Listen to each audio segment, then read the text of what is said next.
Hey guys, Boo here. I just wanted to do a little video comparison of the Small Spanish Pouch original and the one that I am producing. Obviously, the one I'm producing is on the left, dyed in black, and the original is on the right. Whatever it looks like, possibly they dyed it in brown. First thing, size-wise, everything matches up. Obviously the same since I was able to take the measurements right off the pouch and essentially do the same thing that they did. Um, Obviously I can open it up. You can see it's not stuffed at all.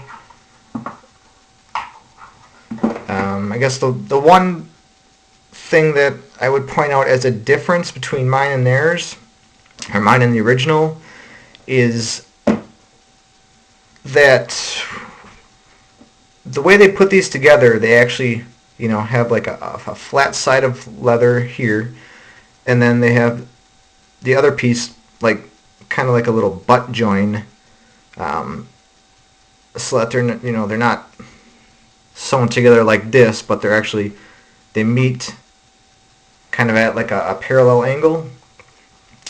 So what the first thing you look at when you're trying to reverse engineer that is how in the heck did they stitch it? And then what I noticed as my pouches, the original, was falling apart, is that they're actually stitching right into the middle of the leather. So basically, you got your piece of leather, and they're stitching right in the middle here, and basically go in a little bit, and then they come through the flat piece and come back down into the middle, and kind of do that going on the other side too. I was actually kind of amazed by this because I thought that even in today's manufacturing environment, that would be a pretty precise stitch that would need some fairly calibrated equipment.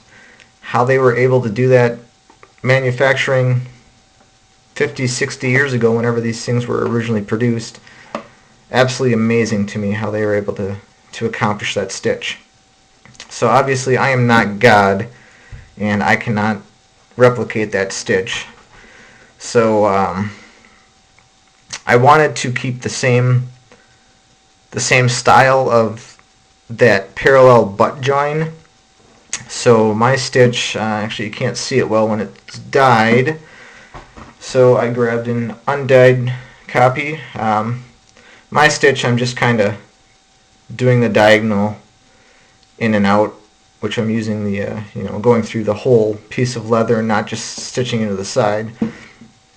Coming from an engineering background, I think that I'm fascinated how they're able to do the stitch, but at the same time, I think it's a design flaw simply because you're only getting half the possible strength of the leather if you're only stitching into the middle of it and coming out. So, obviously that you can tell that's where it failed, because it just broke. That half a strip of leather gave out and broke. I think I did mention also that you can still find these originals floating around.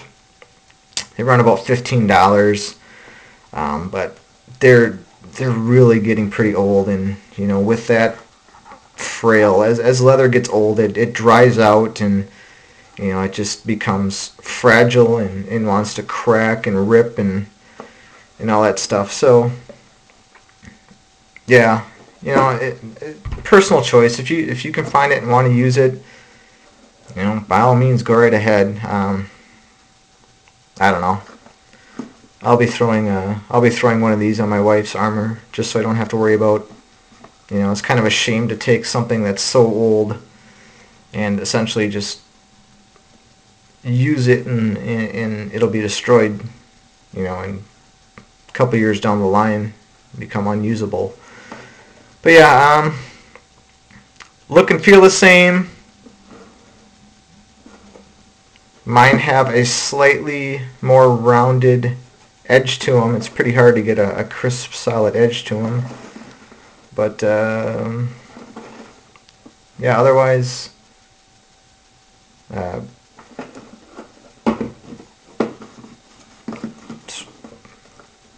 same size. You know, feels the same. Can actually button it. I've had some pouches that you know, without anything in them, sometimes they're pretty stuffed to, or pretty hard to button when they're not, don't have like an ammo pouch in them, or an ammo clip. But yeah, I've got that worked out, and yeah, I guess that's about it. So thanks for watching.